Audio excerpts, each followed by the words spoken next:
இந்த வீடியோவில் என்ன பார்க்க போகிறோன்னா, எனக்கு மோஸ்ட்லி இன்ஸ்டாகிராமு, ஃபேஸ்புக்கு, யூடியூப்லாம் ரீசெண்டாக நிறைய வர வீடியோ என்னன்னா, இந்த 13ஆம் தேதி வெஹிக்கிளுக்கெலாம் இருக்க ஃபைனை வந்து ரெடியூஸ் பண்ணுறதோ, இல்லை ஃபுல்லாகவே வே ஓவர் பண்ணுறதோ, அதை பற்றி தான் நிறைய ரீல்ஸாகவே வந்துக்கிட்டு இருக்கு.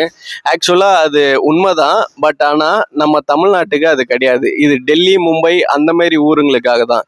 எதுக்காக இதை அங்கே இம்ப்ளிமெண்ட் பண்ணியிருக்காங்கன்னு பார்த்தீங்கன்னா, ஏகப்பட்ட ஃபைனு கலெக்ட் பண்ண முடியாமல் அந்த கவர்மெண்ட்டு கொஞ்சம் ஸ்ட்ரகிளில் இருக்காங்க. அந்த ஃபைனெல்லாம் கலெக்ட் பண்ணுறதுக்காக இந்த நடவடிக்கை அவங்க எடுத்திருக்காங்க. நம்ம தமிழ்நாடு கவர்மெண்ட்டு என்ன நடவடிக்கை எடுத்திருக்காங்கன்னா, இப்போ நம்ம கார்லையோ இல்லை பைக்லேயோ ஏதாவது ஒரு ஃபைன் இருந்ததுன்னா நம்மளால் இன்சூரன்ஸு இப்போ போட முடியாது.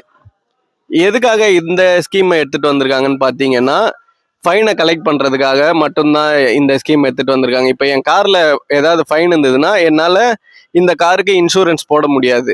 கேஸை க்ளோஸ் பண்ணால் மட்டும்தான் இன்சூரன்ஸ் போட முடியும்.